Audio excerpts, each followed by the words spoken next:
Hey! Yes, hello everybody. It is UK Cowboys TV.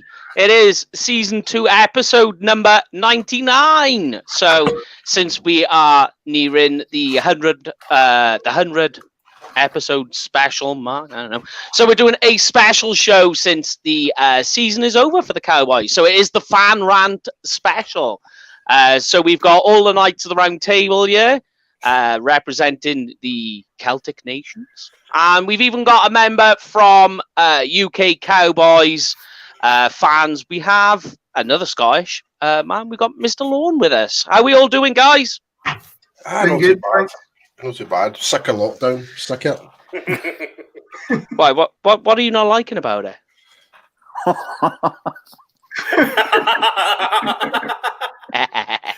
All of us can take a while. You are literally that close on me sending my boot all the way down to Wales up your arse, by the way. Hey mate, it's not bad if you want to come down. We can have a beer. I've still got that beer for you, it's sitting in the fridge, frosting away. Oh yeah, how long have I been waiting for that? Nearly a year. It might be expired by now. No, it's gently brewing. It's got a very nice cold look to the bottle now because it's been in this so long. It's really cold. I was tempted actually New Year's to have it, but I was like, no, that's Paul's. All right. I'm just a nice guy. But anyway, yes, it's the Fan Rant show. So this is a show completely where we hand the show completely over to you, all the viewers who have been so good to us all year. So we're going to let you guys do the big exhale since, as we say, the Cowboys season has ended, where you get whatever you want off your chest. Could be Cowboys related or not, but try and keep it Cowboys related. Otherwise, this wouldn't be the UK Cowboys show. It'd be just the general rant show. But there we go. Yeah, so anything you've got, whether it's a rant about the game, a player, the coaching, the current hires, whatever you've got, whatever it was throughout the year that pissed you off, now's your chance to get it out there. And then from there, then we can move on to the draft show. But let's get into, guys, first of all, some news and updates, because there's a bit that went on, and then I'll get you guys to talk about it and then let the commentary kick in. So first of all, I don't know if you've seen the videos. Amari Cooper had some ankle surgery in the offseason. He's in a boot, but according to everybody, he is the surgery went well and he'll be ready to go come training camp and all the rest of it. So that's some good news. Give old Twinkle Toes an extra burst. And there's obviously some big news that went on in terms of coaching this week. So we've got we had a hire from Dan Quinn for the vacant defensive coordinator position. The ex-Falcons head coach. Joe Witt has been hired to the secondary coach role, and Kellen Moore signed a 3-year deal. But since the Eagles have requested an interview. So first of all, I'm going to go around the horn. That's hilarious. I know. So I'll go around the horn and get all of your opinion first of all, so I can crack on and do the rest with the streaming here. Whoever wants to shout out first, give me what you all think about the Dan Quinn position taken on. Go for it. Quite happy about it. Yeah, I'm quite happy about it. I mean, it's a return to the scheme that we had a couple of years ago. So from that point of view, it should be easier for the players to pick up. Mike Nolan's scheme, you know, when he was hired, you know, there was a lot of bluster from him about, you know, how he's going to make the players make the scheme fit the players.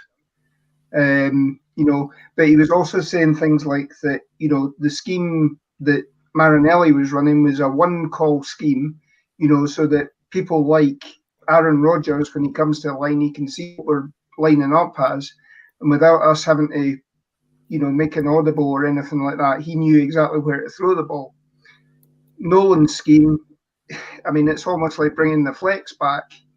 That Landry brought in, and Landry had 3-4 years and a very understanding owner. We don't have that. This league now is a win now league, right? So going back, you got somebody who again has head coaching experience. He's not part of the old boys network of Mike McCarthy. He's not part of the coaching tree. But they've played against each other, and they've got the better of each other at various times. So that should help pick each other's brains. From all accounts, he's a very good coach of the lower half of the roster as well. He in Atlanta was having an extra sort of 10 minutes. All the position coaches had an extra 10 minutes with the younger players and the inexperienced players, so that, when somebody like Dak Prescott goes down, you got somebody who can stand in, and you're not having somebody like Ben DiNucci running around and throwing the ball noodle-armed everywhere. Yep.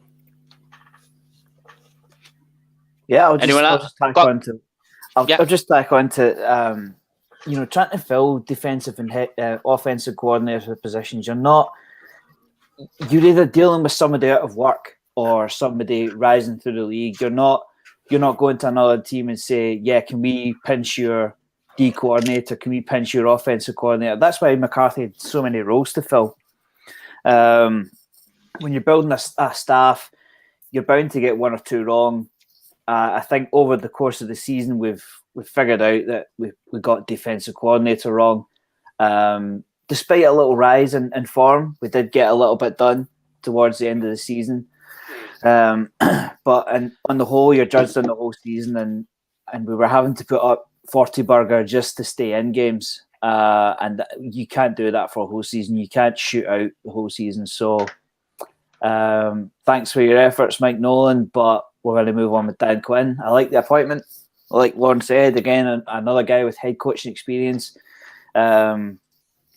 If Seattle know how to do anything, it's play defensive football, and he was a part of Seattle. So hopefully he can spark his magic and bring down the threshold of points that our offense needs to make every week. So again, we go again. We'll start again. We'll bring in some new defensive talent and reload, not rebuild. We'll reload. I still think we're reloading. Yeah, I mean, I think we were a top 20 defense or top 15 defense a couple of years ago with Marinelli in his final season. A lot of people criticised Jalen Smith this year, but I mean, going into the season, Jalen Smith and LVE were meant to be one of the best linebacker cores in the NFL. Maybe if we go back to the old system, they'll be back up there again. Fingers crossed. Fingers crossed. But the one sort of small aside is, I'm very sad to see Tom Sula go, because I mean, Paul, you and I have had experience with him through the Claymores. Yeah, he was a good guy then. Yeah, I was quite surprised to see Tom Sula go, because he has only been given set out to what Mike Nolan was basically telling him to do in terms of the scheme and stuff like that. And for Tom Sula, he would have to kind of readjust in terms of how to coach the defensive line. So, and if you look at the history of Tom Sula's career as a defensive lineman coach, it has been pretty good. Just unfortunately, when he came with us under this new system, it just never really worked out. So I was kind of hoping we maybe kind of give him another year to see if things kind of build out. But I'm really going to be interested to see who McCarthy brings in instead. So we'll see what happens. Yeah. I've got to agree with that. I mean, I think Tom Sula was unfortunate in the amount of injuries he picked up with the D-tackle position as well. Oh, absolutely. Yes. And has lost his job. I'm a little bit disappointed for Al Harris. This is feeding in more into the Joe Witt thing, that Al Harris was let go. I mean, he was just as injury affected as Jim Tom Sula was on the front. And, he's paid the price. Joe Witt had the worst secondary in the whole league last season, so it was a bit of a strange appointment for me. Yeah, that he was brought in. I was disappointed we didn't get to see a second year. But look, it's a results league. It's as simple as that. Yeah. Moving on though to the next hire that happened this week. Joe Witt Jr., secondary coach from the Falcons. People already have a strong opinion. As you know, I put out the posts on the news as it comes through, as it breaks. A lot of people are not happy with this hire. Now, I will give you some stats that will be very interesting. It will maybe slightly change your opinion on this one. I don't know what you guys think, first of all, before I break that hire down. I think personally, he's in. Yes, going back to that hire, I think because there was a lot of talk of Joe Witt Jr. actually being the defensive coordinator, I think that perhaps that it was a case of, you know, look, we've taken Dan Quinn on. Would you like to take a positional coach? I think that's the way that went. I'm not too sure. That's just the feeling that I get. But what's everybody's feelings initially about the hire? I'm very surprised, if I'm being perfectly honest, considering what you just mentioned. Like the Falcons secondary was probably one of the well worse than us. Like when you really break it down, that so. Yeah. I mean, I really was like, wow, like, because I know like didn't Witt actually was part of McCarthy's team at one point as well with Green Bay. Yep. So yes, 10 years. So he's got ties with both. So there's that working relationship, so they know how they kind of work together and stuff like that. So in a way, it does kind of make sense, but at the same time, a lot of people initially are going to be thinking about last season rather than like because. Whereas, like Dan Quinn and Joe Witt, like they've kind of went on and did their own thing, but we've never had the other structure what under Mike McCarthy did. So, wonder if they go back to that same type of structure again, they can actually get back to what they had before. But I don't know. We'll see what happens anyway. I'm gonna defend this one.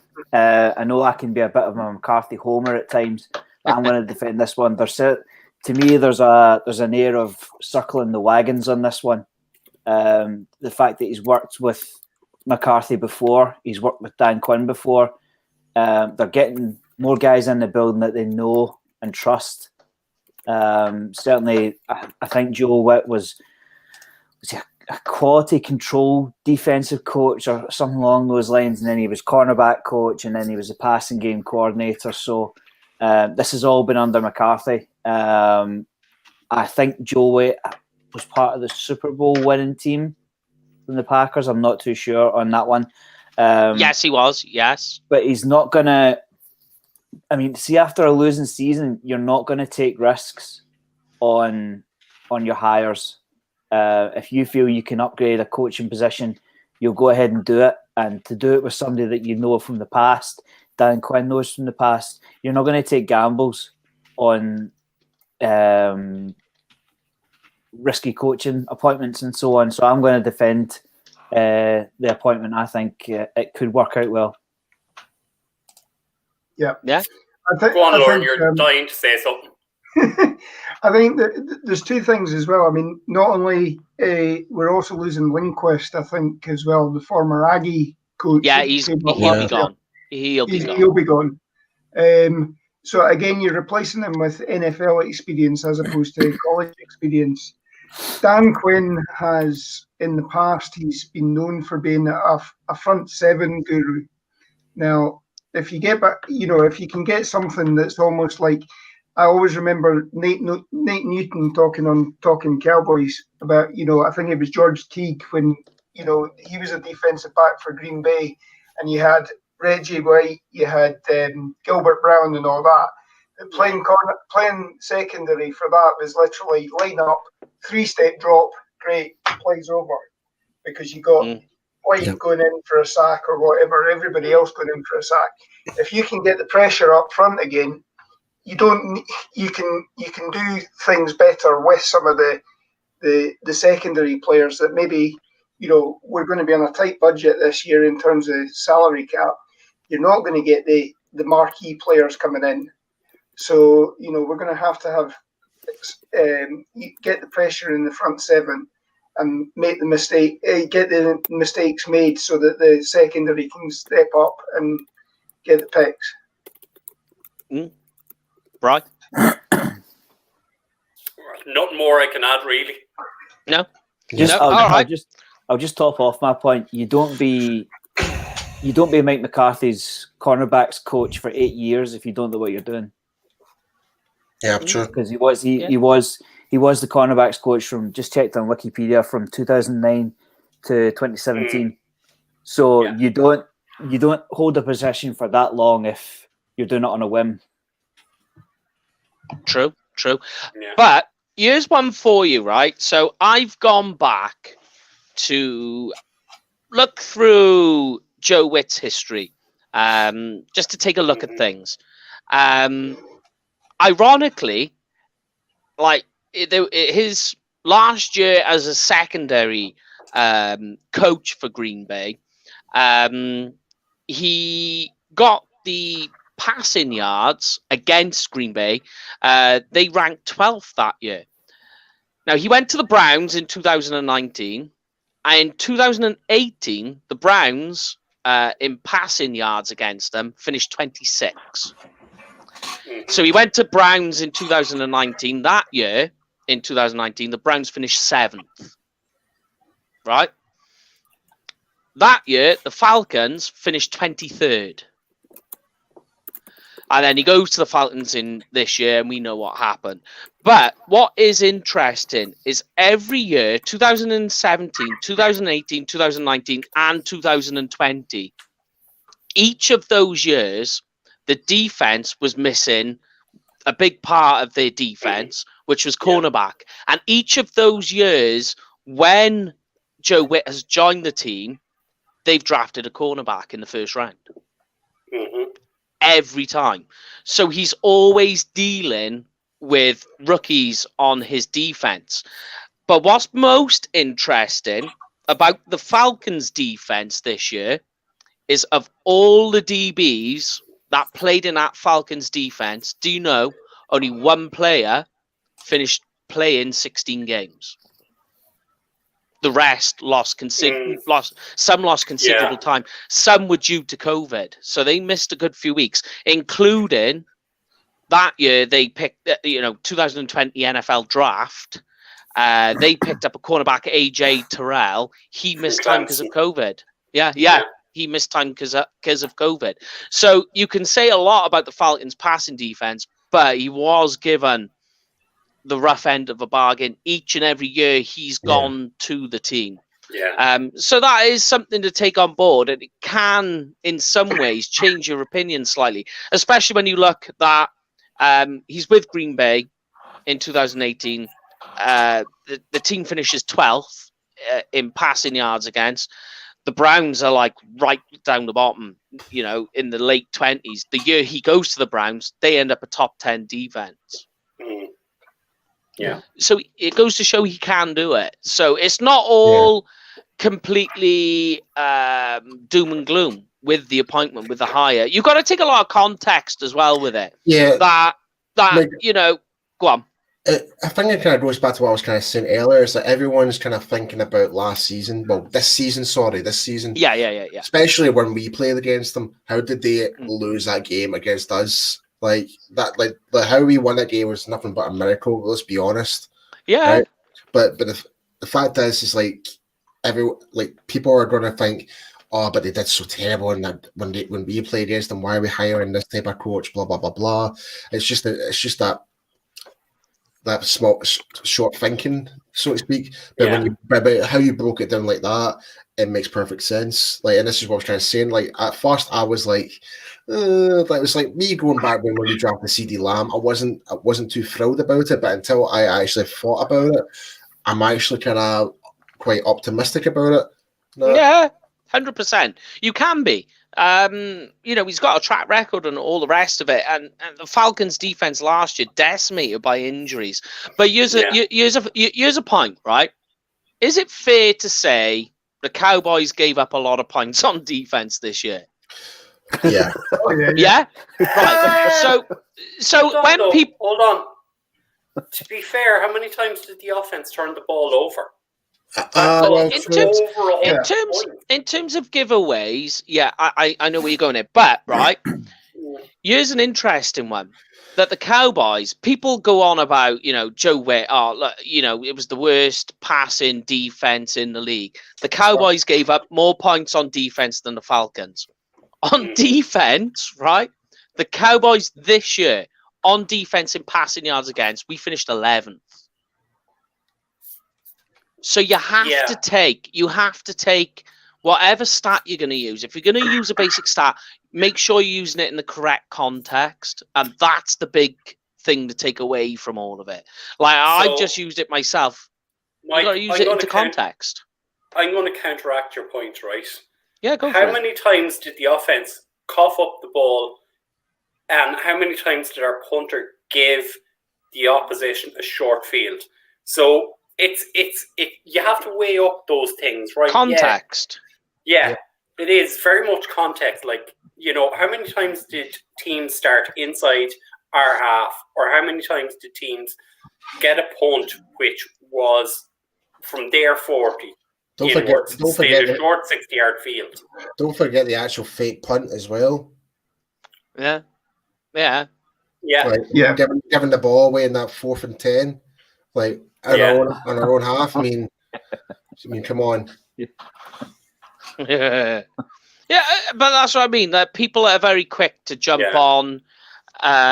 Exactly, but it's a point to make that you've got to use everything in context. So it is fair. But and to be fair, I think Austin also brought up a great point there. And this is not having to go at anyone in particular, right? Our run defense was shit last year. Yeah. I mean, I'd love to, like, what was it, 5 or 6 games we had over 200 yards rushing against us? Yeah, with a fisherman. Do you know? Mahi fisherman, yeah. I knew you were going to give the fisherman one ball. I was just throwing it out there for you. but in unfairness now, but like people were saying that when we lost to the Browns, it's the Browns. No one's laughing at them anymore. They are looking pretty good, to be fair. Yeah. Yeah, no, they are. But here we are then. Let's get off the news and updates and start breaking into it. Before we pull up our first rant, let's get everyone's takes. In terms of this weekend's divisional round games in the playoffs, who's everyone got to win? I don't even know who's playing who. I'll be honest, I've not even paid any attention since we're not in it anymore. I'll give you my takes. I'll go for the Packers to beat the Rams. Yes. I agree with that. Bills to beat the Ravens.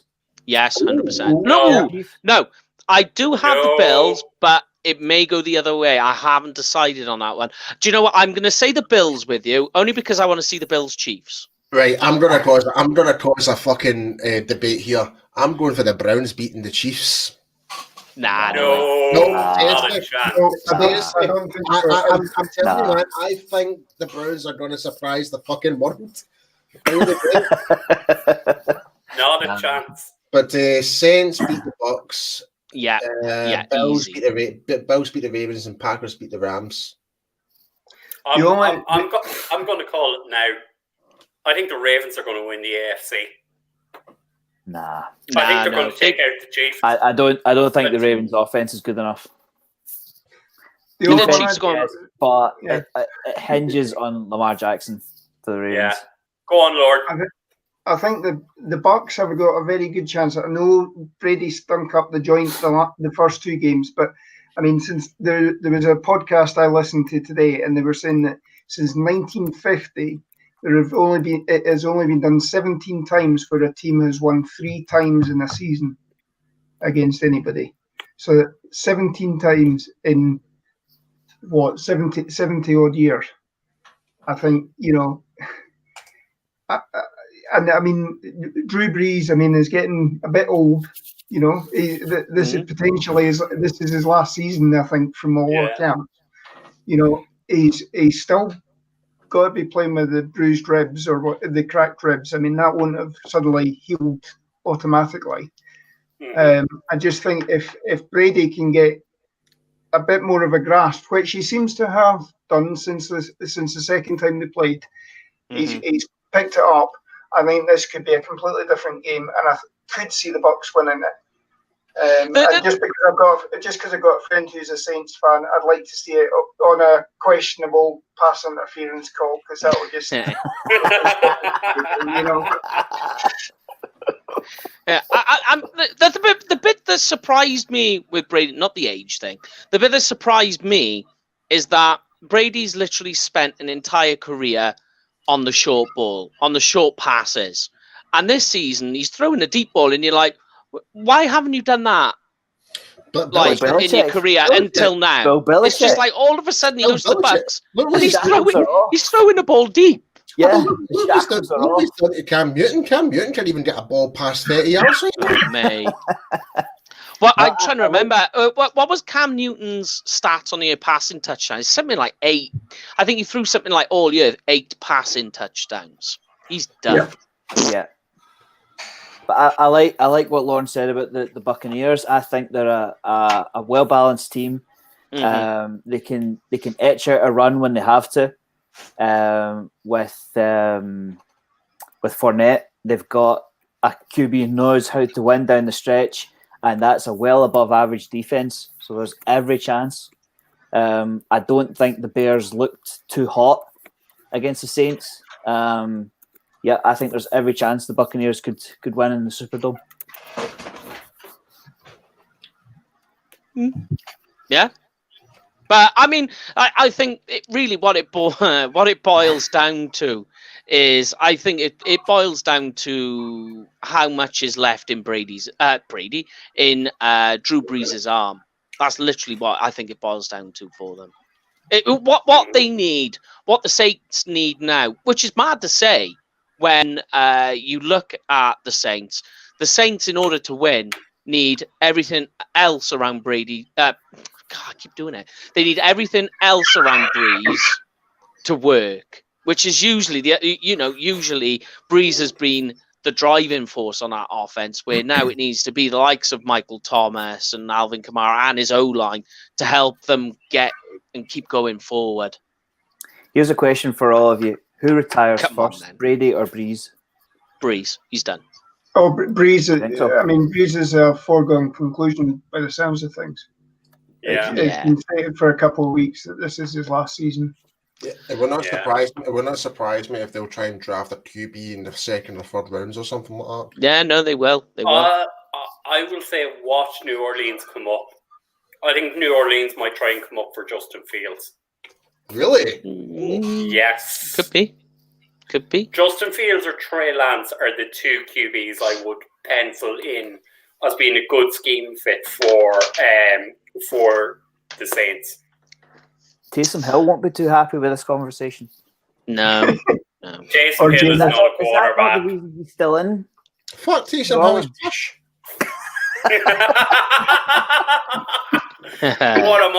What a mic drop.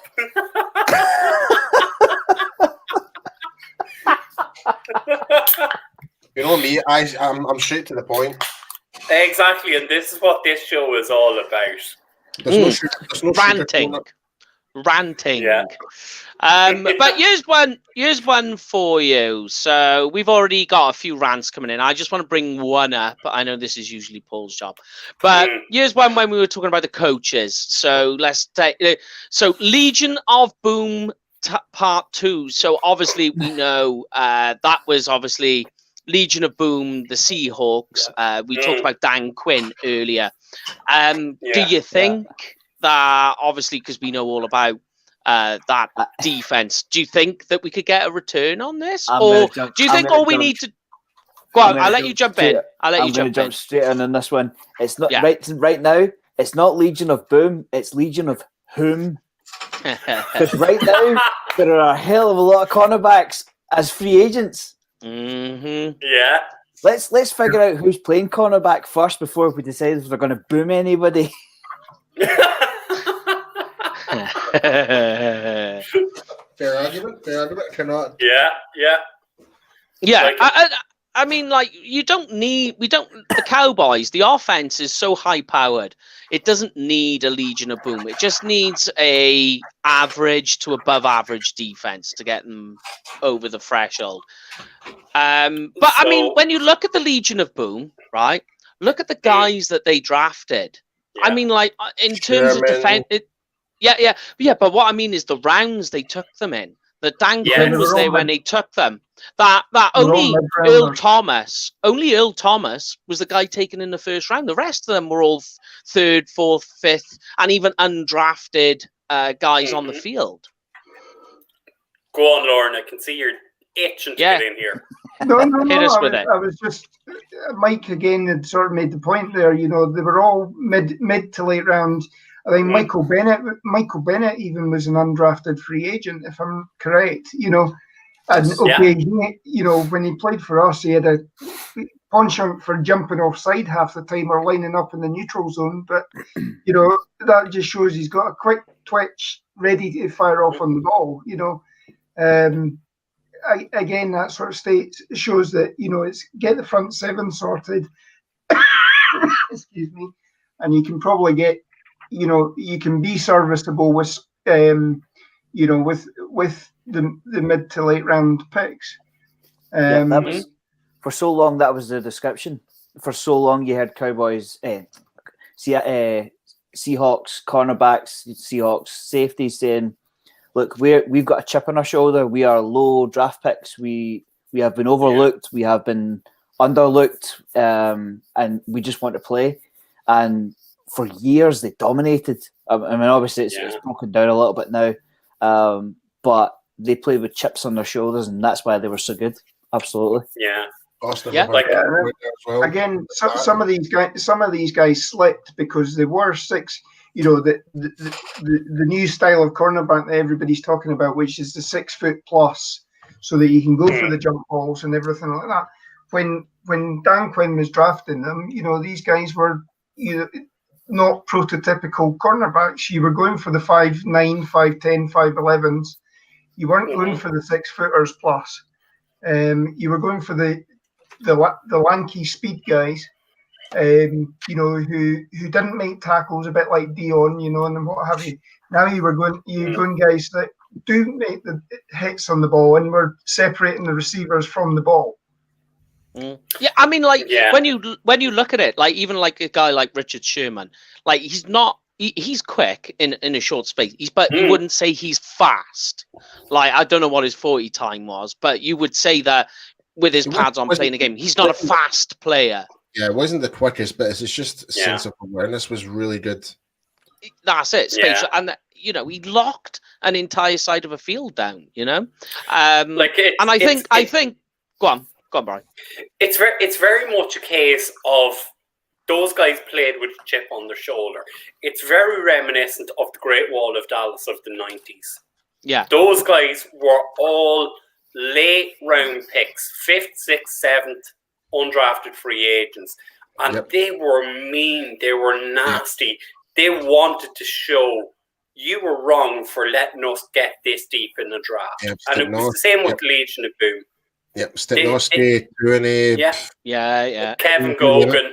Yep. You know, all nasty guys.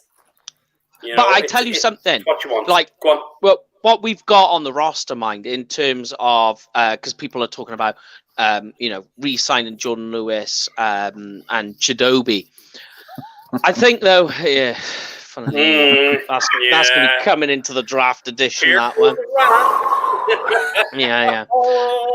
It's something we spoke about in the off season. Byron Jones going, we were all against it. Goes to show, here we are, coming full circle. But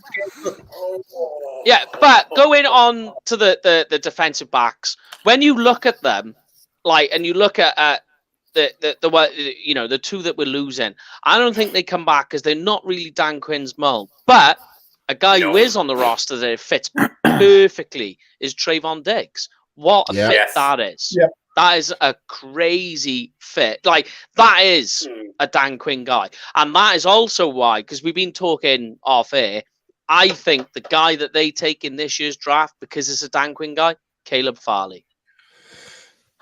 Yeah, I've heard a lot. It's that mold. I've seen a lot of mock drafts saying we're going to pick him now.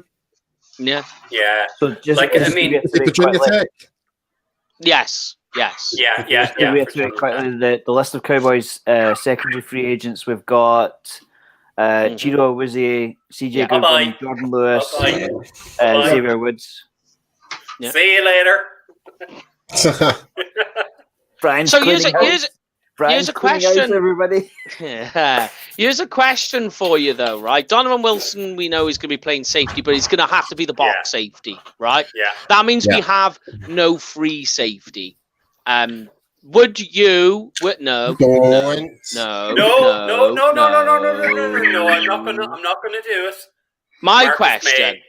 May. My question was going to be: Do you pick a guy up in the draft, or do you look to free agency? Because a lot of people, the names are talking since Dan Quinn is back, is Earl Thomas. Free agency. No. Free agency. Free agency and Marcus May from the Jets. He's an absolute ball hawk of a free safety. Everyone talked about Jamal Adams as being the safety in the New York Jets.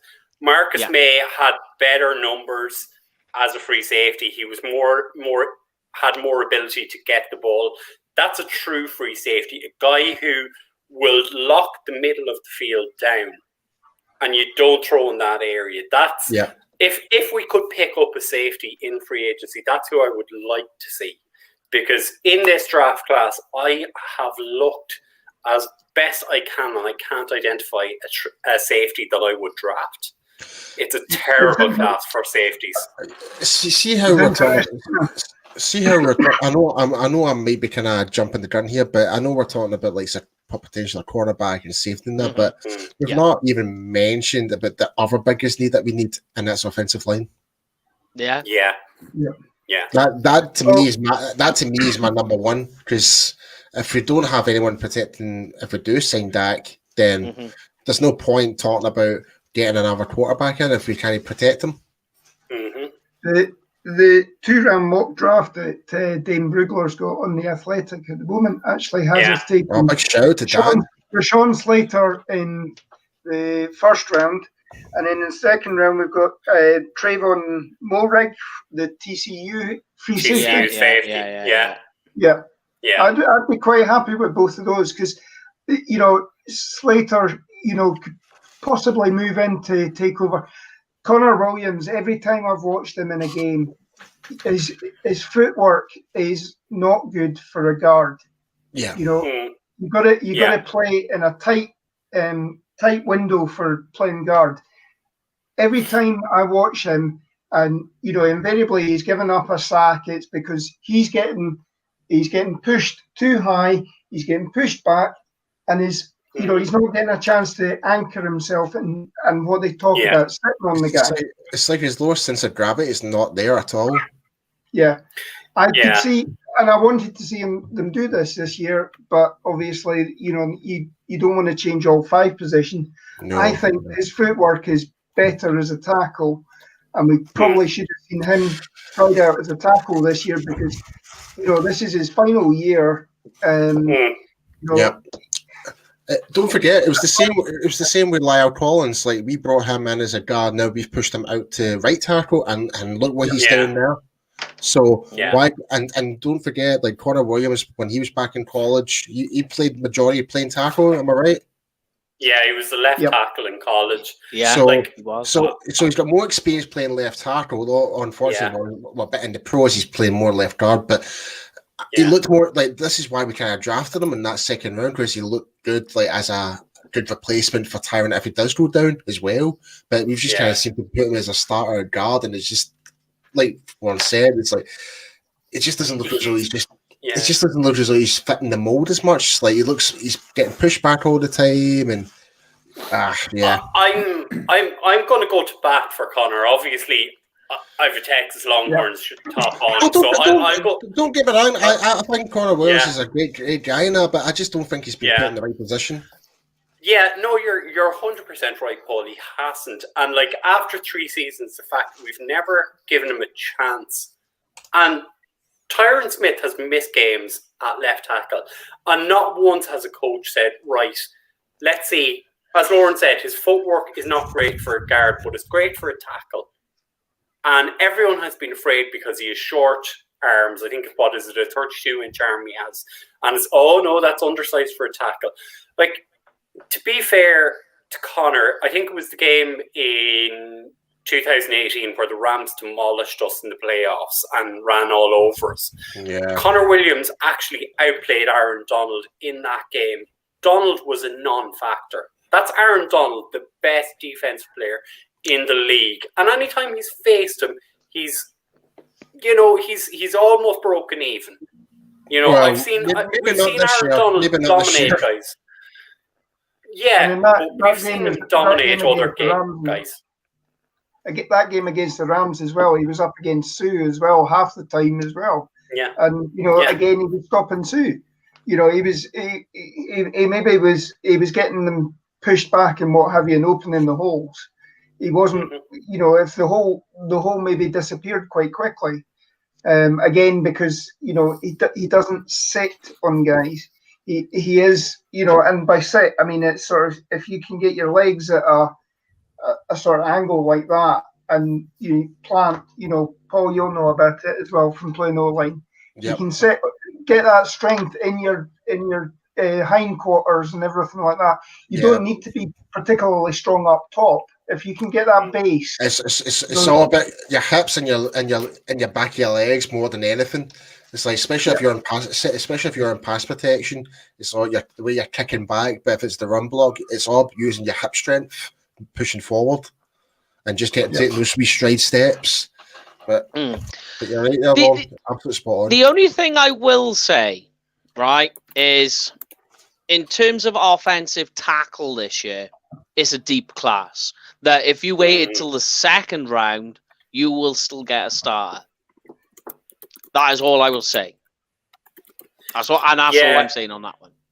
And I think you were sneaky in this. We were talking about this at the weekend, Mike.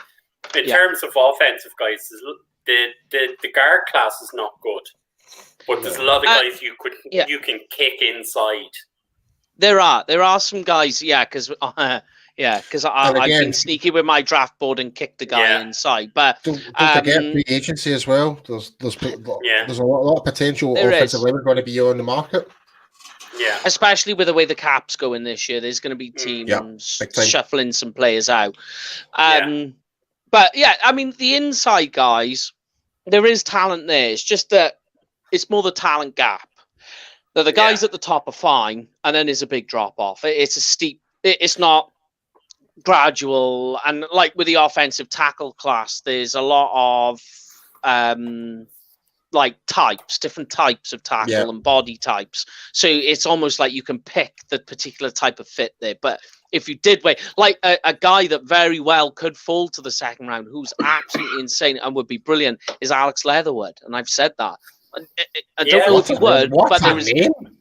Yeah, that guy very well could fall to the second to the Cowboys at the 10th pick, and then you don't want to get scalped with that name. I mean, Leatherwood is a guy. He's a guy that could have declared last year in typical Alabama fashion. Though, very rarely do their juniors declare in the third year. They got this crazy.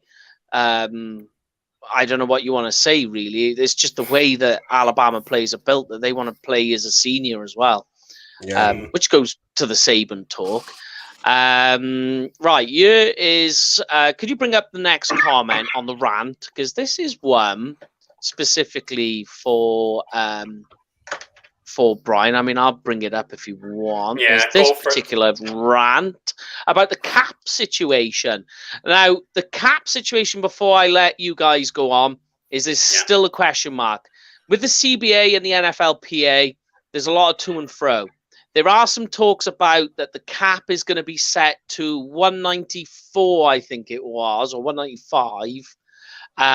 Because obviously there was reduced attendances and ticket sales and all the rest of it because of COVID this year.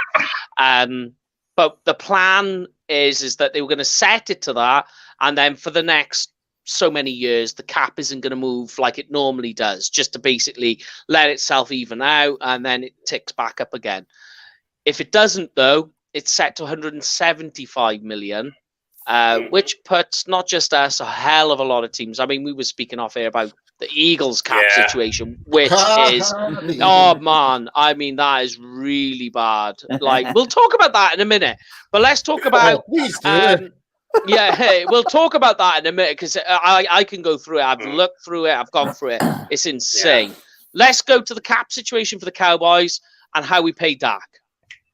So looking at it this way, right? And the great thing is we've some of the best cap guys here. Lauren and Graham are great on the cap as well. So we're carrying over 23 million into next year. At the reduced cap, we also have 22 million free space for next year. So that's 45 million. Right, so everyone is talking about Dak's contract is going to cost us between 38 and 40 million average per year. Right, that does not mean on that one. I got news on Dak's contract. Okay, so that does not mean we only have 5 million left on the cap. Right, the way contracts are set out, right, a lot of that is guaranteed money. And then he will only be paid a small amount in the first year. So we will be able to get Dak signed. We will be able to get Dak signed under the cap. We will still be left with 25 million of cap room, which will allow us to sign some free agents. It will allow us to sign our draft class. If you compare that to those jackasses from Pennsylvania, they are already 50 million over the cap for next year. I've gone through it. I have gone through their contracts trying to see what they're going to do. And it is I've done it as well. They are screwed, right? Yeah. And this feeds back to when we were talking about Kellen Moore earlier. Why would Kellen Moore risk a reputation which is quite well regarded in the NFL and especially in Boise State, in Idaho, where he is considered a god? Why would he go to an organization which is a dumpster fire? That is what they are. They are screwed for the next 5 years. They have toxic contracts they cannot get out of, and they are going to be a non-factor. Because they cannot cut guys, they can't trade guys, they can't extend guys. So they are screwed. So we are in a lot better place than we could want to be. I mean, I have looked through it. Their only pass catchers is going to be Jalen Reagor. So they gotta ship their tight ends off. They gotta ship their wide receiver core off. They gotta ship their linebacker core off. Yeah, see what you're doing there, Paul. They have got to ship their linebacker core off. Like, their O-line and their D-line is pretty much going to have to stay as is because of the dead cap. There is a way that they can do it by shipping some of them off and just saying, look, this is what we're going to have to do. The big one is Wentz. So, like, ironically, last season, when the Cowboys Nation flipped their shit when we didn't sign Dak to a long-term deal, and the Eagles then 5 minutes later went, oh, yeah, we got Wentz signed. And everyone's going, oh, well, we're screwed. Look, the Eagles do it. The Eagles do it. This is now where they're at. Right, and look who's laughing now. Exactly. But nobody sees that. It's all about the bigger picture. Although I'm not saying that the Cowboys shouldn't sign Dak to a long-term deal. That still needs to be done. Guys, there are some quality trolling out there tonight. There is. They are coming in thick and fast. Yeah. They are coming in thick and fast. But here's the most ironic thing is they do need to ship Wentz off to get their money down. But here's the crazy bit is I think going off memory, I can't remember the exact figures. I think that the Eagles, they need to ship Wentz off. they'd have to ship off a draft pick to make up for the contract that they're shipping off with them for a team to agree to do it. Kind of like the old Osweiler deal that was done a few years back, which was just crazy.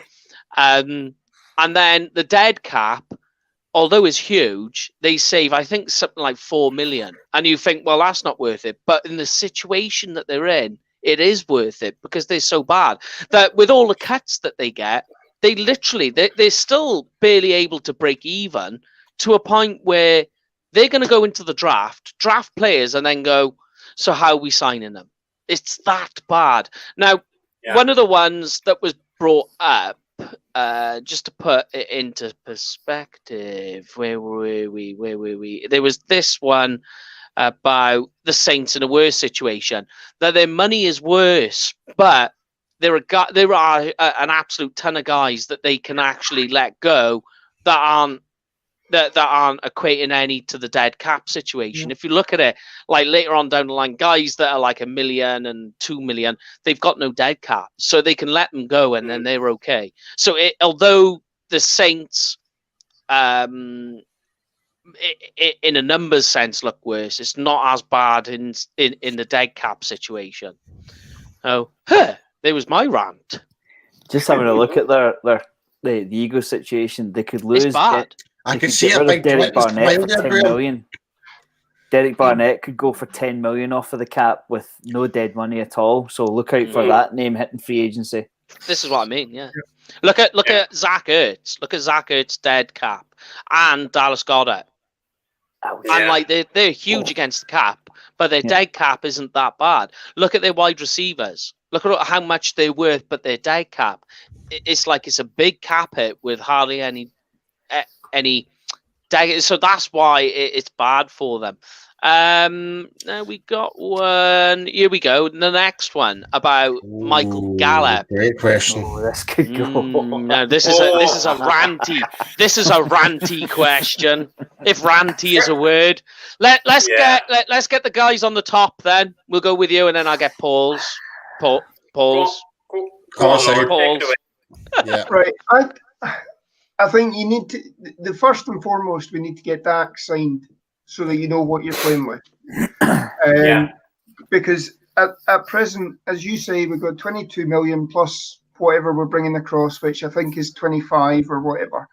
Yeah. But we've only got, including all the futures contracts that we've signed at the moment, we've got 47 players on the roster.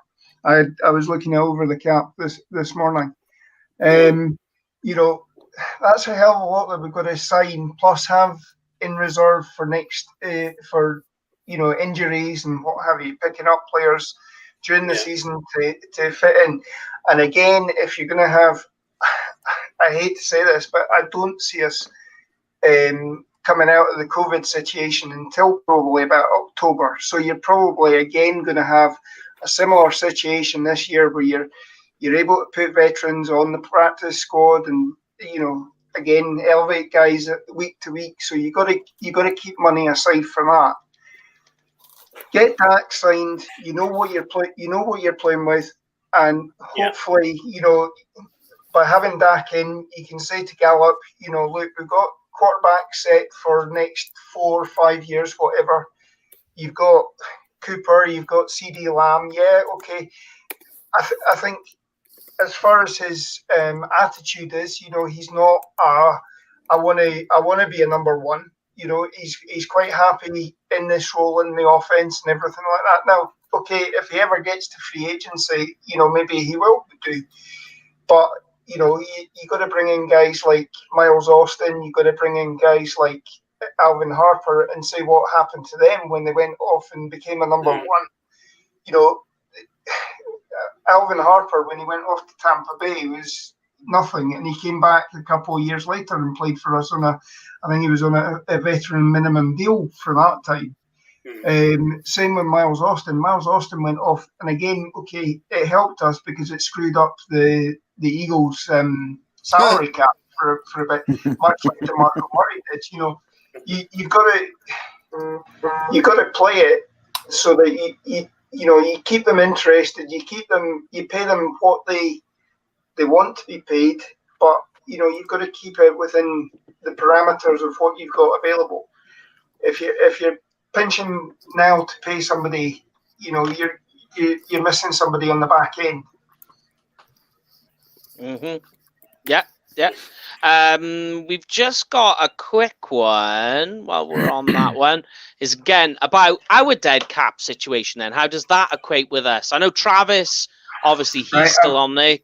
Give us the rest. We've got 9 million in dead cap. You've got 6 million for Travis Frederick. Mm-hmm. You've got 2 million on Gerald McCoy. Yeah. I don't want to bring this name up, but we've still got $750,000 for somebody. If I mentioned it, Paul would have a wee rant. Ontario. Fuck One off. of the Teletubbies. You're joking. You've got dead cap, that piece of shit. Yeah. Well, it was a 3-year contract for him, so. And then you've got 143,000 on a guy, Joe Jackson, who was one of the draft picks. Yeah, the old rookie. Yeah. You got another. You got 123,000 on. I think it's all to do with sort of the lower round draft picks that we've maybe released. A few bits of bonuses and stuff like that people have maybe earned this year. Yeah. So it works out at 9 million. It's not that bad. When you think two-thirds of that is Travis Frederick. Yeah, that's nothing. 9 million in dead cap is nothing. I mean, no. The comment here we have from Austin, like it's so funny that people still think we've dead money from Tony Romo and Des Bryant. We do in the hind end of our rear arse have that much. Not a chance. Those guys were finished in 2018. Okay, let's be honest about it. And people just love to moan and whinge and complain. We don't have any dead money for Tony Romo. Yeah. We don't have any dead cap for Des Bryant. It's a myth. Yeah. It's a fallacy. Move on. In terms, Paul's raging. Paul's absolutely. I'm actually okay. So in terms, though, if I can take it on in terms of Michael Gallup. So I'm gonna pose the question that you always pose to us when we're having our group chat. What happens if we are at number 10 and Heisman Trophy winner Devontae Smith? Oh, come on, man. LSU wide receiver Jamar Chase or Jalen Waddle are still on the board. They're all there. Available. Because you got to bear in mind. And then trade Michael Gallup. You got to look at it this way: that it's very likely that is going to happen. Those two plus Kyle Pitts is still going to be there, right? Because there's going to be 5. No. They will take it. They will take a wide receiver. They've got to because of how their cap situation is, that we spoke about earlier. But the issue that you got. I agree. They do need to use their pick wisely, but all that I'm saying in this respect is there's going to be 4, maybe 5 quarterbacks. Big shout out to everyone's watching in Texas right now. Big shout out. Yeah. There's going to be 4 for definite, maybe 5 quarterbacks taken within the first 10 picks.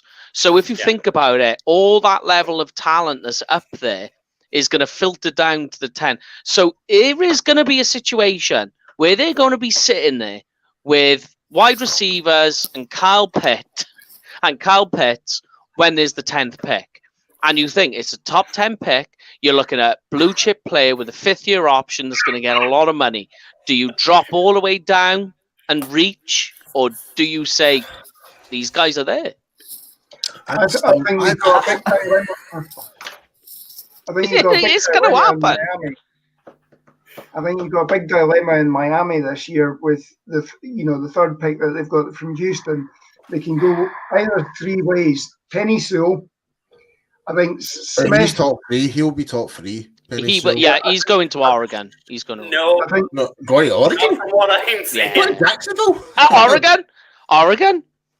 Yeah, Yeah, Oregon, sorry. like, I think I know. Smith, I'm stuck on college mode still at the moment. yeah, He's going to Cincinnati, is what I Yeah. meant to say. that's I think- what I've been seeing. He's going to Cincinnati at 5. But It go will on, Lauren. happen. yeah, you've got Smith. I think actually, with the 215 yards, because Ohio State decided not to even try and cover him in the national championship game. That game was in Miami as well. That was maybe his new home field. The other thing I've seen is, how keen are they on Tua Tagovailoa, if I've got that right.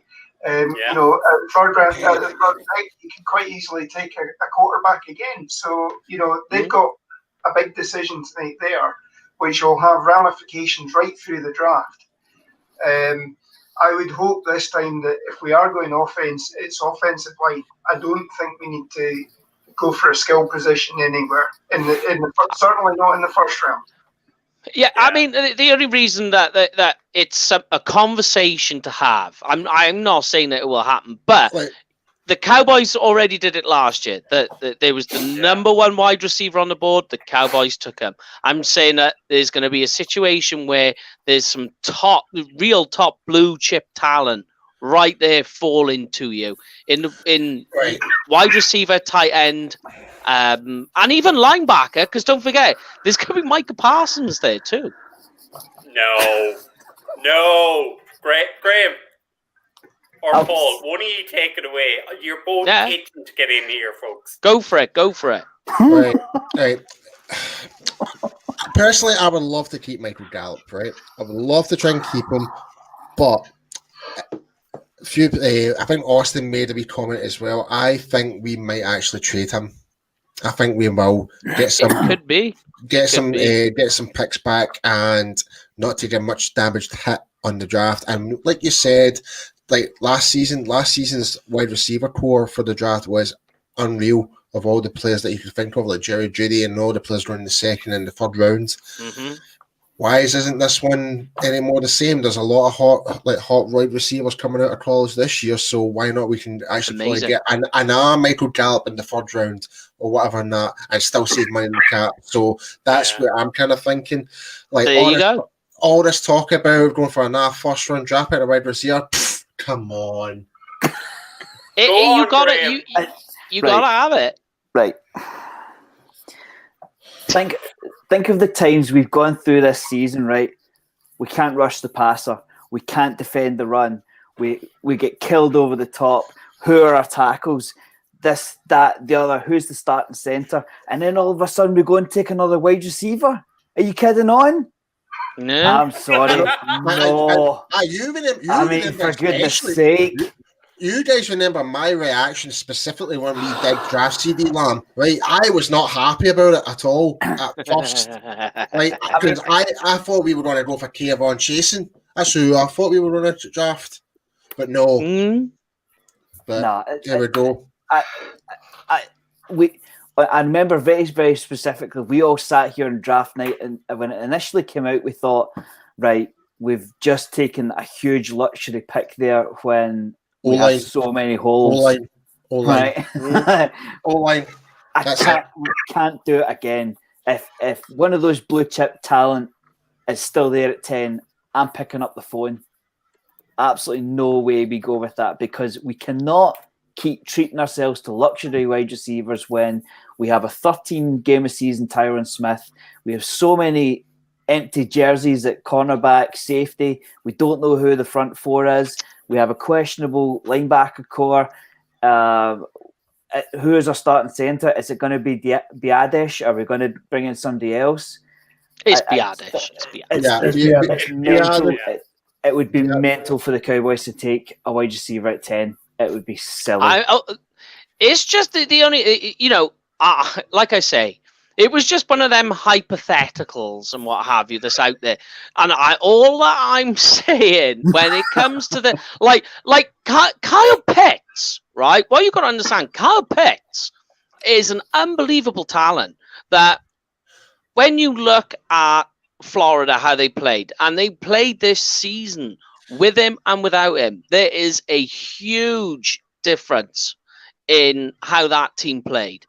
This guy, what is going to be crazy is Kyle Pitts is going to fall to the Patriots, and they will have then an option, a serious question: do we go quarterback or do we take a tight end? And you think of the guys, we're not going to mention one for legal reasons, but you go from one to Gronk to then Pitts.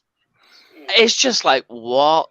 This is just crazy. And we know Belichick loves his tight ends, and you're going to watch this guy just completely explode. And he's blue chip, and he would have been there for the Cowboys at 10. I'm going to stop you right there, Mike. I am going to stop you right there. Enough with Pitts, right? We don't I don't care if he's there on our board. We will not be drafting a bloody tight end, right? And the reason I'm saying that is I'm right to saying this. The draft is a lottery. You can be coming out of college, a blue chip player, all the accolades and stuff like that. It's the same with bloody Trevor Lawrence. I think he's going to be a bust. That's my personal opinion. Don't hate me. Don't tag me. But how many times, for example, Lamar Jackson, no one traded up to go and get him or whatever, and he got picked in the late first round, and look what he's doing. He's so there you go. And everyone and people were slating us for not picking Johnny Manziel and all that stuff because he was the hot thing, and Cleveland picked him, and look what happened to him. I could go on for fucking ever when it comes to this. Right, and excuse my language right now, but I'm not gonna shit. We're fired up tonight. No. So can I jump in here, Mike? Right. Yeah. So what if I told you the Miami Dolphins did the most sensible thing they can do for their franchise and take Penny Sewell at number 3? At 10, we pick Devontae Smith, Jamar Chase, or Jalen Waddle. And it gets anyone of them are great. And we get to pick 118. And the Miami Dolphins pick up the phone to us and say, guys, we'll take Michael Gallup, we'll give you pick 118. And you can pick up Rashawn Slater, Micah Parsons, Farley, Surtain, and the other guy I'm trying to think of, it's gone out, Christian Darrisaw. So you can pick up a linebacker, a cornerback, or an offensive tackle who is going to help your team. So you can do that with trading away Michael Gallup at 118. What are you going to do? My response to that is, why would you take Gallup over one of those guys when you have to pay Michael Gallup $15+ million a year? They don't. They have the rest of his rookie contract. But it's only 1 year. They only have to pay him 1 year. And they know Michael Gallup is better than any wide receiver who's left. If Michael Gallup does go to another team, he will legit be a much more starting role forever if he does go to another team. But I think this has to be the year we need to do something to address Michael Gallup after Dak. Get Dak sorted, like Lauren was saying earlier, then focus on Gallup. We can't afford Michael Gallup beyond this season. Well, if we can't afford him, then we need to trade him. We need to trade him, try and get some value back. This would that's be the why I'm proposing what I'm proposing. Mm-hmm. Because we cannot afford him. Lauren, go on. If it's a first round pick, then I'm all for it. I'm all for it because I'll be happy with a second. Depending who the team is, depending where in the second round they're going to be at. I'll be happy with that. I mean, what you've got to understand as well is if you let Gallup go, if we either trade him before week 6 and before the trade deadline next season. That's true, because there'll be a lot more teams a bit more desperate that way as well, depending on injuries halfway through the season. So we might actually get a lot more money from, for example, look what the Jets did. Oh, we just lost Brian. Lost Brian. He's come back. So what was I say is take Jamal Adams for example. That's a good example. He kept fighting. He was still he didn't get traded. Was it till week 5 or something like that? Yep. Or was it the start? I can't remember. When did he get traded? Can't remember. Like, but pretty It was much, early. like, It was early though. it was early, but so and there'll be a team within weeks going into the next season. Their starting wide receiver could be down, and next thing you know, we'll get a trade offer much more than what we expected. So who knows?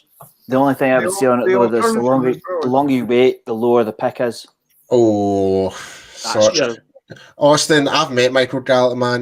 This is painful for me to say it because I love Michael Gallup. I want him to stay at the Cowboys. If we can somehow magically get him on a team-friendly deal, which I don't see happening, but if we can, then great. But I think we need to kind of accept the reality that he is most likely either going to be traded or is going to be within our team by the end of his contract, and we don't want another Byron Jones scenario. But I'm sure we had the exact same conversation about Byron Jones.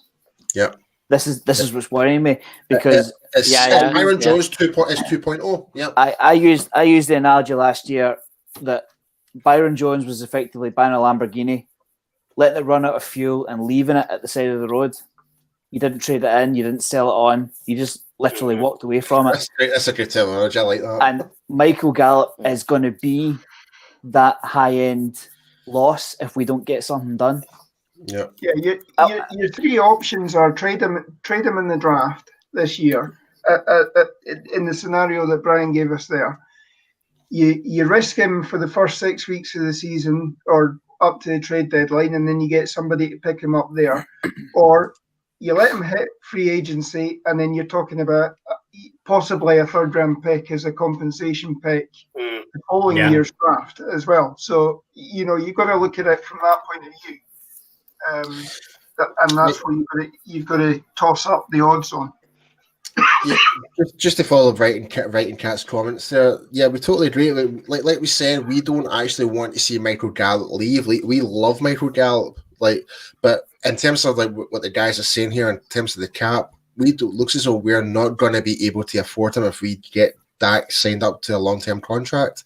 Yeah. And the only other options is try and trade him either in the draft or trade him in the off season. Yeah. Or trade him during the season no one wants another Byron Jones scenario ever again, because that was just Miami got themselves very lucky in that scenario, to be honest. This is why we had such a problem with it on draft night, because we knew that Michael Gallup's deal was coming up. So say if you take it 3 or 4 years down the line, and say we do keep Michael Gallup, you're going to have Amari Cooper on $25 million.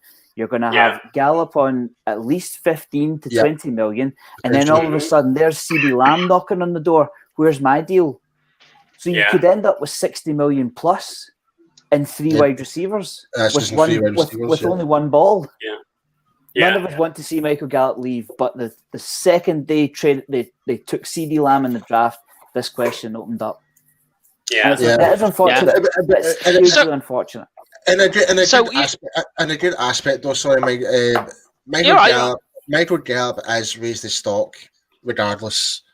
In the scenario he's in a good scenario regardless where he's at. He's either going to get a contract. If he somehow managed to get him a team friendly deal, then great. There'll be others incentives, whatever than that. But either way, him going to another team, he is going to get paid regardless. He's going to get paid wherever he goes. He is a good player. And just on Writing Cat's comment, potentially it could be like we were just saying there. It could be drafted. It's a great option. It's a great option. It could be. It could be that we could get Michael Gallup plus a couple of picks for a first rounder or something like that. Who knows? On that you could scenario, get back in. So on you go, Mike. Sorry. No. I was you carry on. I was literally going to say that by using Gallup on draft days, that you could get back into the first. Absolutely. Using by a few other pieces, but you can. If you end up taking Devontae Smith or Kyle Pitts, like we said, at number 10, you get the blue chip player. You come back in on the first. Though that pick you use at 10 fills the Gallup situation that you're about to give away, and you come back in, take an offensive tackle or inside guy around the 18 mark, or a corner if you want to. There's still be plenty available, and you just solved your cap issues Or yeah, there's linebacker options there. But let's get it.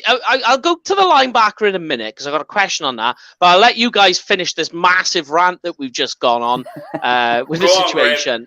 So one of the scenarios we could see was the draft. The draft finishes at 32. For those not keen on the draft finishes at 32, and the teams log off for the night.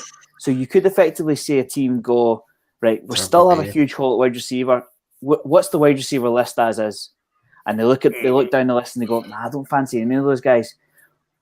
What you could find is, what if we phoned the Cowboys about Michael Gallup?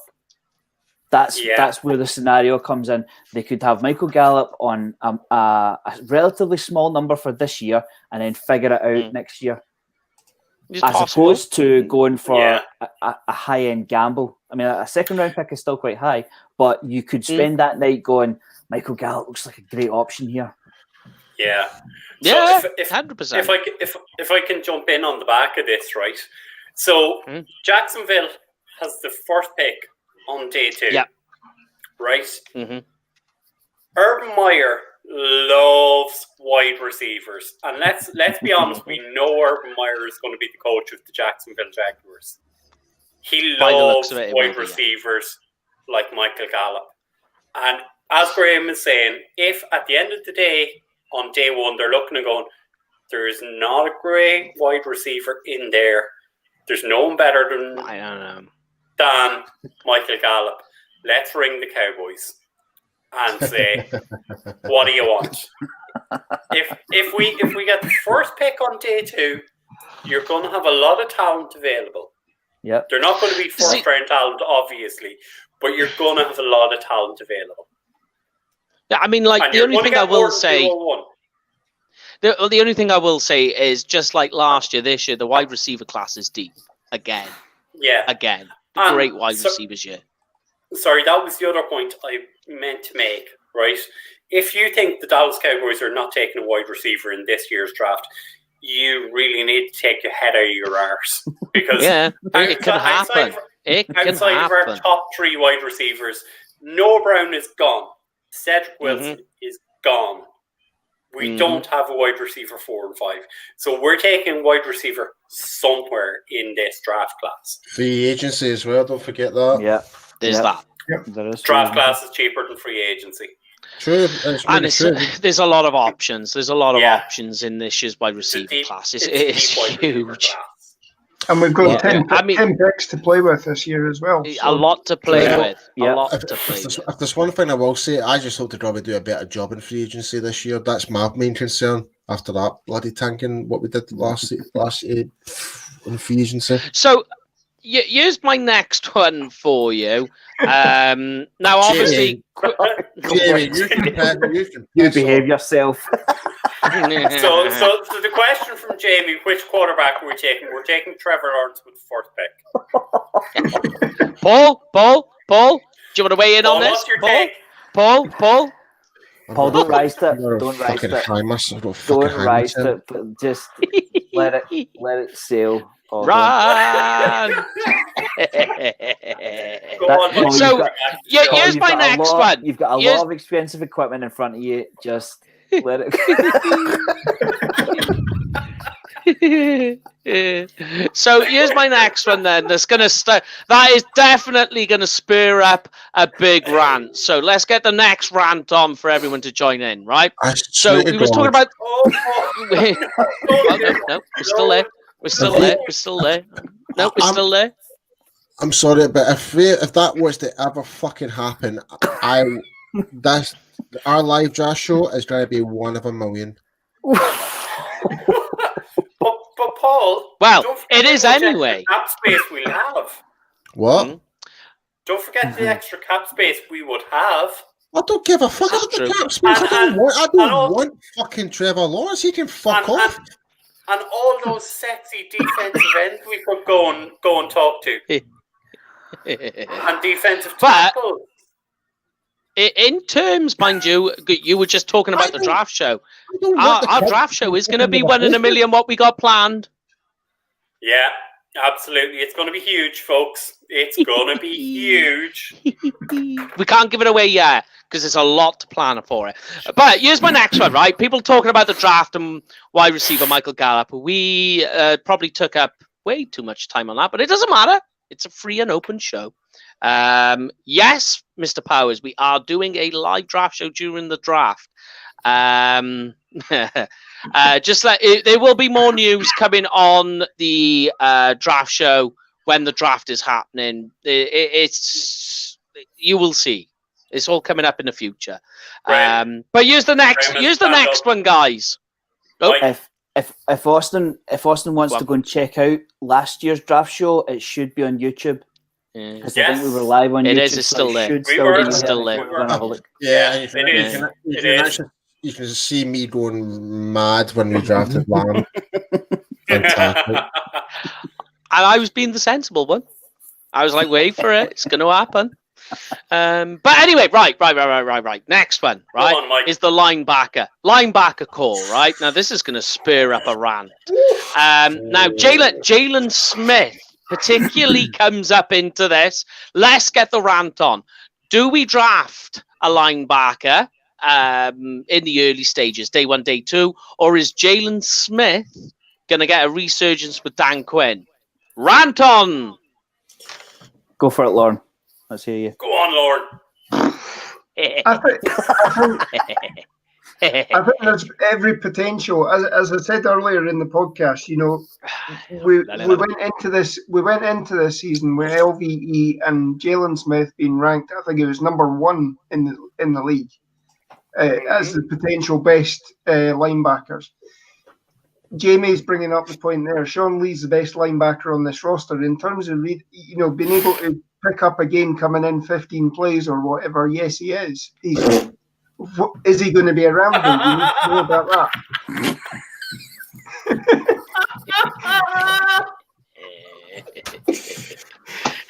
We're getting through all these guys. Andy, keep those rants coming. Andy. Oh my God! Let go it on, Lauren. go. Is Lee going to be around this year? He's taking time off. He's considering his options. If he's gone, we're losing what's his name, Thomas, as well this year, I think. Yes, Joe Thomas. Yeah. Joe Thomas is a free agent this year. Justin March Lillard's. I think Justin March is he. Justin March Lillard is yeah, and he spent a lot of time on IR. Yeah. So a lot of these guys, we've got to draft somebody at some point. I can quite easily see, this year's draft is going to be maybe offensive line in the first round and then defense all the way through, right through to McCarthy's known to take a quarterback every year in the draft, so I think a quarterback's a good option as well. Sam Ehlinger. Yep, that'd be a good one. If he can throw. He can throw. Yeah, not very far He though. He can throw better than Kellen Mond. I agree. I wouldn't take Calamond either. I wouldn't take either. Just to tack on to what Lauren was saying there, McCarthy took Blake Martinez in the 4th round, and the Giants gave him huge money in the offseason. So there is growth at linebacker under McCarthy in previous years. So there's every chance we take somebody low, and it's a work in progress. Yeah, like I think, to be fair, Jamie brought the question up here. I'm going to refer anyone who didn't watch last week's post-game show, go back and watch with Meg Murray. The 2 names we mentioned, and these are guys who will probably be available when we get to our 3rd round pick. Dylan Moses from Alabama and Jabril Cox from LSU. Both of those guys are guys who have potential to grow in the same way as Blake Martinez. We need to address the linebacker core. We need to change that room over during the draft and free agency. They're names to watch out for. I think I need to get this in. I think the other issue as well, we didn't even have enough linebackers to fucking fill in the roster. Like, we only had like 5 linebackers for that whole season. And they didn't use Francis Bernard at all.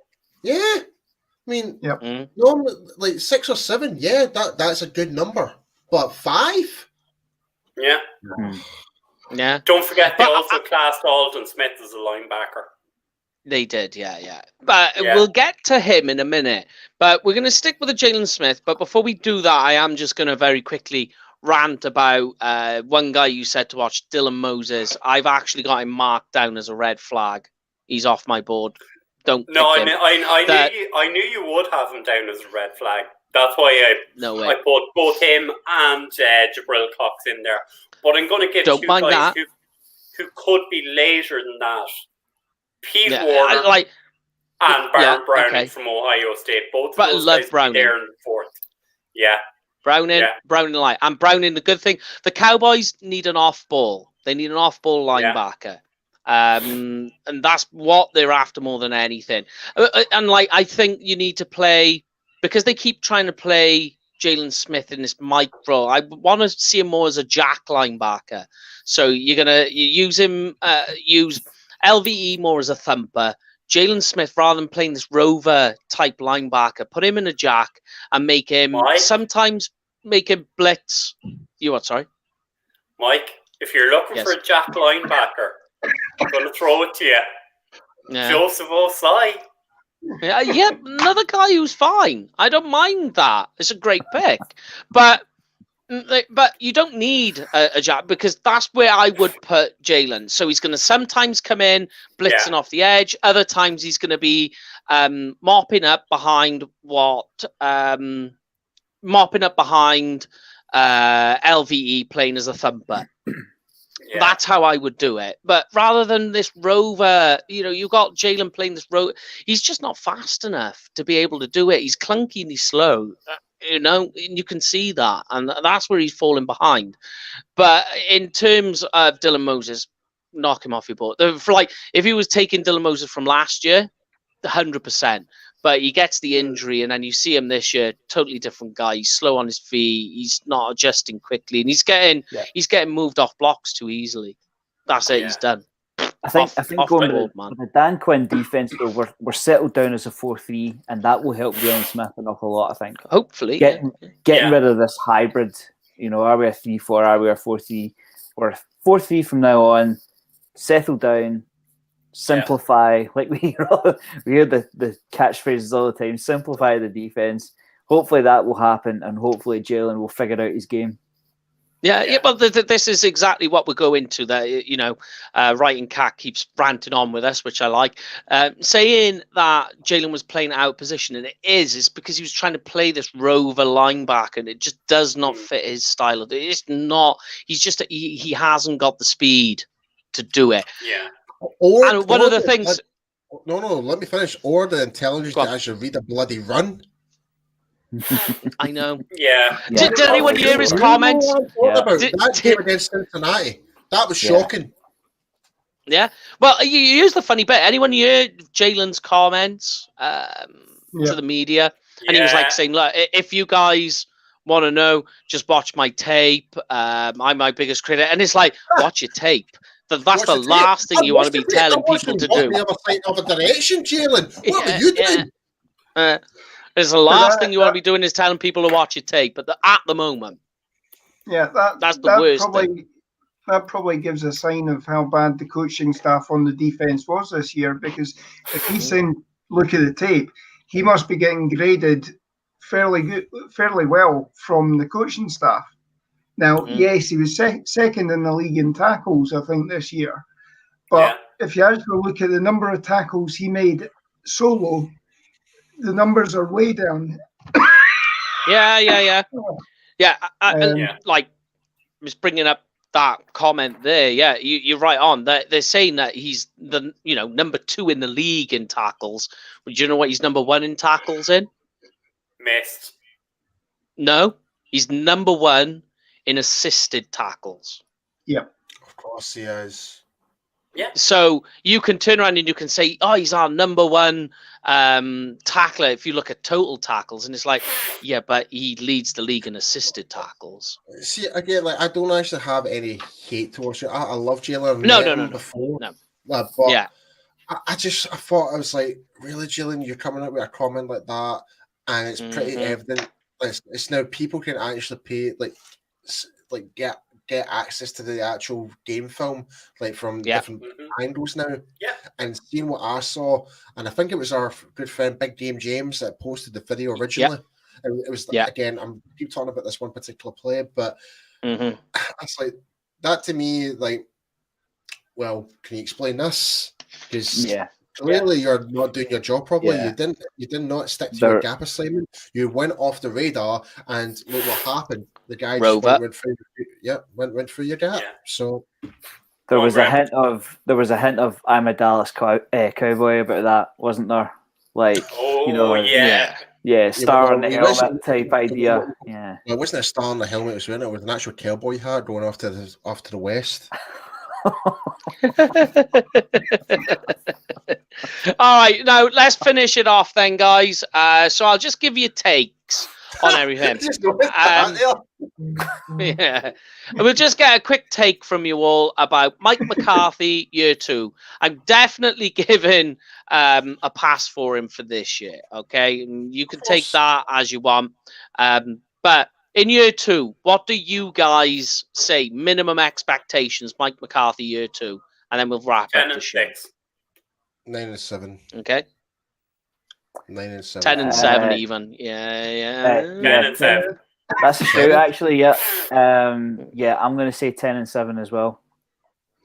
Double digits, I think, and I think we need to be in the playoffs. Very least.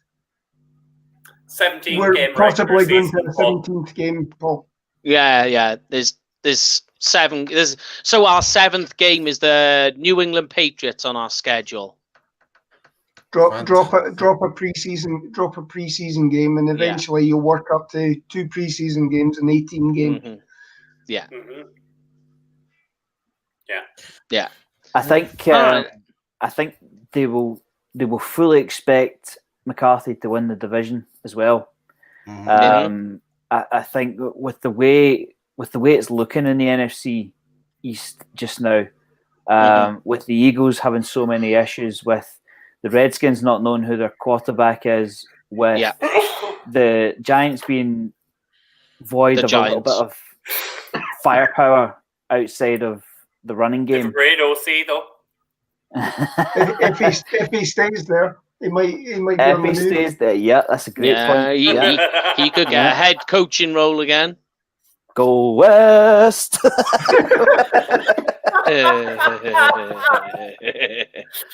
I think they'll expect McCarthy to win the division. So anything less than Mike, winning. Mike, I'd just like to pull up a comment. Right. I have heard his singing out in the hall. So yeah. Great. It's a rant. So we'll allow it. And we did say the rant could be about anything. So and it's a everyone very gets good rant. Yeah, it's a lovely rant. But yeah, just to finish off, obviously Alabama win the Natty. Not even a close game. Kind of a boring game, really. But there we go. But before we finish off, we have to very quickly pay some bills. Yes, 2020 was a write-off, so we're into 2021. Let me just move this off. There we go. Yes, so 2021 is looking to get some games. Spoken to Barry this week from Cowboys Experience. All the arrows are pointing up, which is nice. But if you're going to a game next, or this year, it's 2021 now. So if you're going to a game in the 2021 season, make sure you book it through Cowboys Experience. They got game day tickets, stadium tours, and tailgate parties you won't want to miss. And who wants to give me the buzzword? Anyone? What is the booking code we should use, guys? Don't be a clown. Get free stuff. Yeah. Yeah, you make sure you just use the booking code UK Cowboys. But that is our final show of the regular season. Nothing regular, of course, about the regular season, I would say this year. Zilch. Yeah, below par. Yeah. But we do have the draft edition shows coming up. We have depth charts. We've got the lot. I've been doing all sorts of work this year. It's been the good thing about the Cowboy. It's not a good thing, but one of the good things about the Cowboys being out the season so early is I got to get into the draft a bit earlier. And plus, I had lots of holiday days left. I had a month off in December. Very nice. Very nice. Yeah, what it was. A lot of booze, a lot of wallpaper. Are we going to finish off with Austin's question? Ooh, we have a question. Oh, Super yes. Bowl picks. Chiefs, Packers for me. Yep. Yeah, I'm going to say Chiefs, Packers, and I'm going to go Chiefs. Back to back. Yeah, Chiefs. Back to back. I don't know. In terms of who wins Chiefs Packers, that's close. I am gonna cause the fucking pot again, man. I'm gonna. No, you're not. Yes, I You're am. not. I'm saying it. I'm saying it. I'm going to say the Browns. I'm going to say it. No. I'm saying No, the no. Browns. Yep. I'm going for the. I'm going for the Ravens. Ravens are going to win it all. They are hot as shit right now. It could very that's more likely than Chiefs Saints. Nah, I just don't see them beating the Packers. I just don't see it. Austin, to be fair, that will be a great. That'll be a good one. That'll be a great Super Bowl. That, to be fair, the Bills. For the Super Graham's Bowl sake, I goes hope through. it's not the Packers. Oh God, I hope not. But the road to the Super Bowl goes through Lambeau Field and -10. So yeah, it's gonna be cold. But next week we are taking a break next week, so we won't be on next Thursday. While we flip the show, get some bits and pieces added to the show for the draft show and the draft editions that are coming up. So we got, I can't remember how many episodes. I think it was like 15 episodes. 14 episodes, so 14 weeks plus. of draft talk, special guests. We got it all lined up. Draft speak and spiel. We'll get your takes. We will as well in the off season. Then once that's all finished, we got a few more shows after that, and then it's into the off season programming where we've got all sorts lined up. Membership Mondays making a return, so people like we have here, Lorne from UK Cowboys. We'll have more of you coming on where we'll get to do an interview with all our members. Bit of fun. But guys, so Lorne, thank you for coming on. Thank you for having me. Setting the standard for UK Cowboys. And then, of course, the three. Yeah, and then thank you very much as well to the three wise kings on the show, Graham, Brian, and Paul. Regular season done and dusted. So we'll see you for the draft edition in 2 weeks' time, the 28th, Thursday, 9 p.m. UK time. Stay phenomenal, people. See you next time. See you later. Good luck, folks.